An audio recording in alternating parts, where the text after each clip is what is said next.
Gabriela Cerruti, bienvenida. Hola, buenas tardes. ¿Cómo están? Buenas tardes. Bien. ¿Por dónde empezás con este tema, dado que conocés a Macri como nadie desde el periodismo? Mira, yo creo que es un tema, el tema del correo es un tema emblemático y me parece que este entuerto que acaban de hacer, que tiene que ver con la voracidad empresaria que tienen y con esto de quedarse...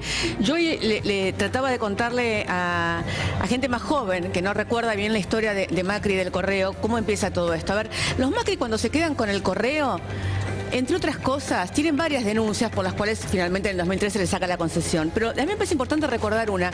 No sé si vos te acordás, Víctor Hugo. Los Macri se robaban la plata de los planes sociales cuando tenían el correo. Esa es una de las grandes denuncias.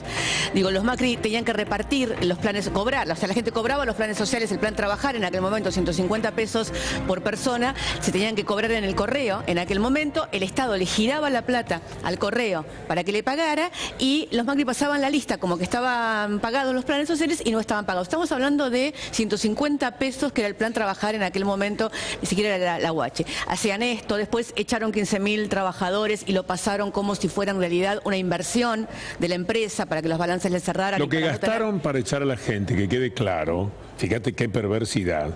Ellos gastan, echan a 11.000, tenía 11.000. 11.000. Sí, 11.000 empleados, tienen que pagar las indemnizaciones y eso el gobierno se los toma como una inversión. Y ponen una consultora norteamericana que es, aparte, ¿quién es el que van a juicio? Porque no es la primera vez que hay un juicio entre el Correo Argentino, Correo Sociedad Anónima y el Estado, y siempre hay algún funcionario que en los diferentes gobiernos le terminaba arreglando. En aquel momento, en el gobierno de Menem, el que termina arreglando es Camerat.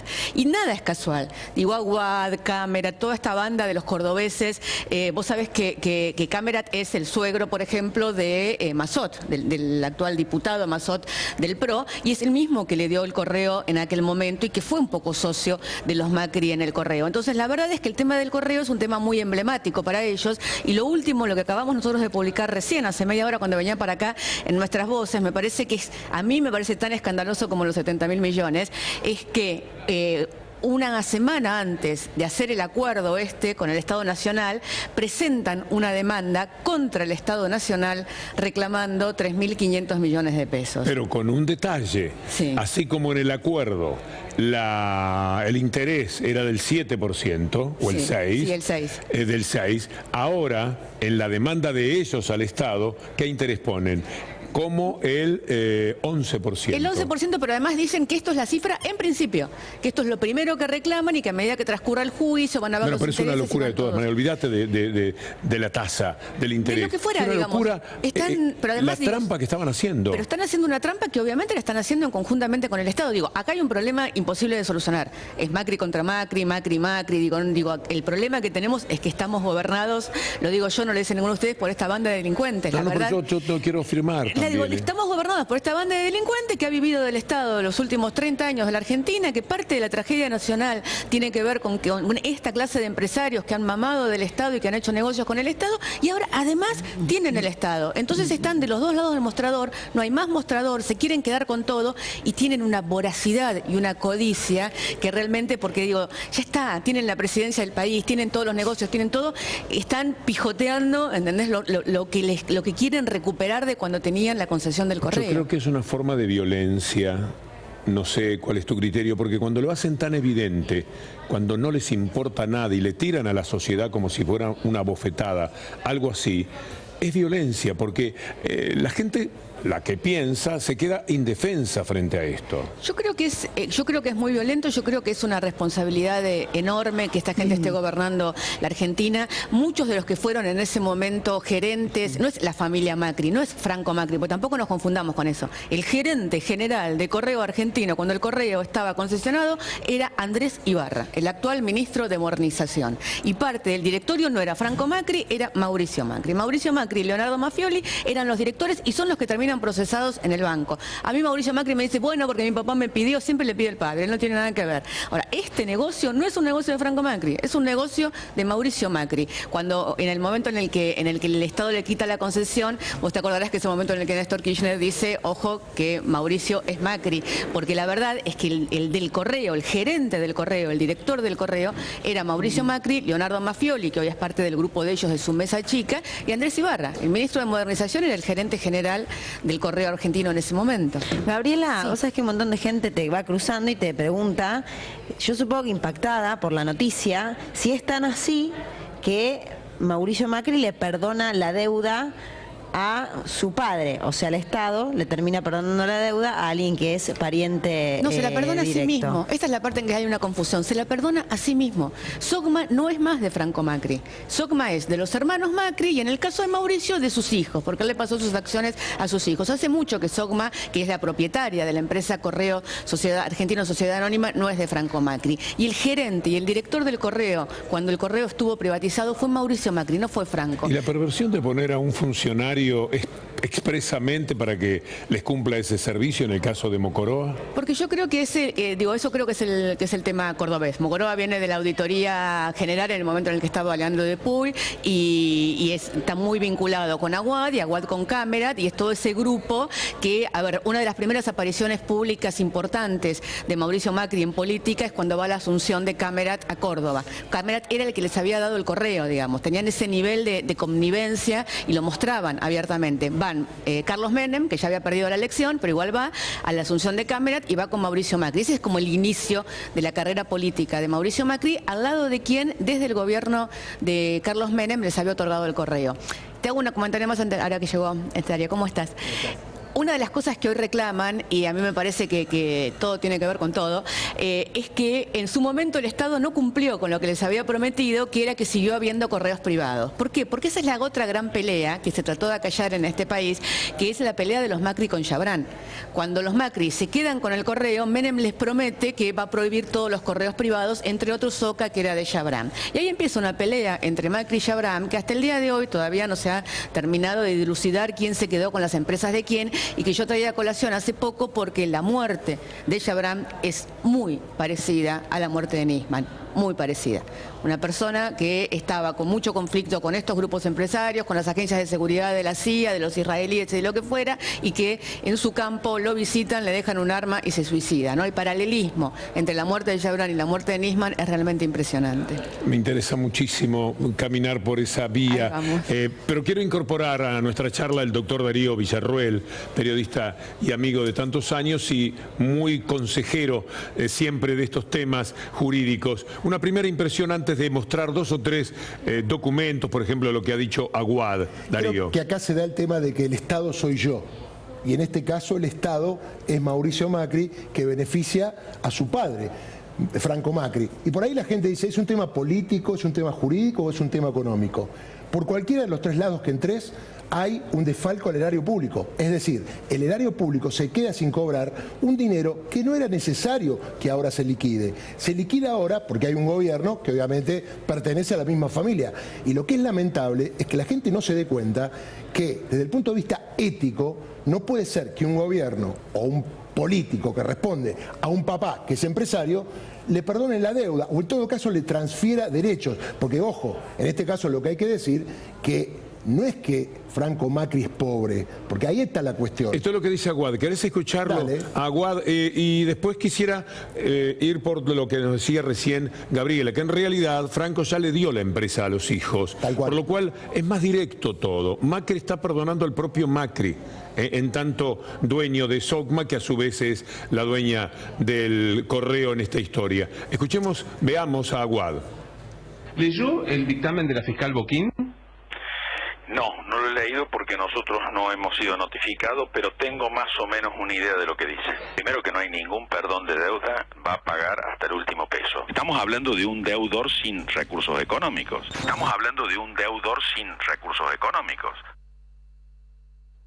Boquín toma la deuda que hay contra el Estado, hace una actualización de intereses a la fecha y creo que también hace una dolarización de la deuda, es decir, toma los 300 millones de dólares, los convierte a pesos y le aplica, creo que, intereses hasta el año 2033. Por eso le da 70.000 millones de pesos. En realidad eso no hace la fiscal. Eso lo hace una mujer que se llama Gabriela Ceruti. Ah, ok. La fiscal solamente actualizó el monto del 2003 hasta la fecha. Yo no he leído el dictamen del fiscal, pero lo conozco por... primero por algún medio de prensa que lo puso tal cual es. Gabriela apuntó directamente.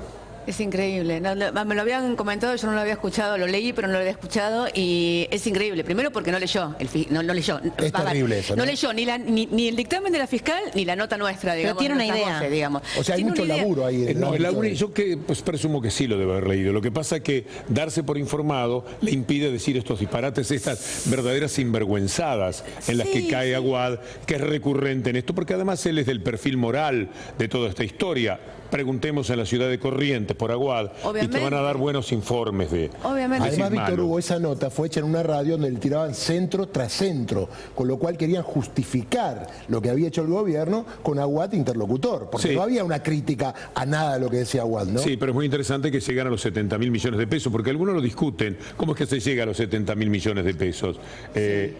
Es a través de la amortización de la deuda hasta el año Hasta el 2033. que es el plan de pagos que ellos piden que sea hasta el 2033. Y de hecho, lo que nosotros hacemos en el artículo de Nuestras Voces, que por otra parte no es mío, es de Ariel Haddad, con lo cual tampoco ni siquiera había leído eso, que es un excelente artículo, lo que hacemos es citar permanentemente, que es lo que yo digo, si está bien o mal hecha esa cuenta, tampoco nosotros lo sabemos. Lo que sabemos es que es no solo la cuenta de la fiscal, sino que ella pide la intervención de una oficina de la Procuración especializada en delitos financieros para que le hagan esta cuenta. Escuchemos a un personaje que también es muy especial, Laura Alonso, hablando de este tema.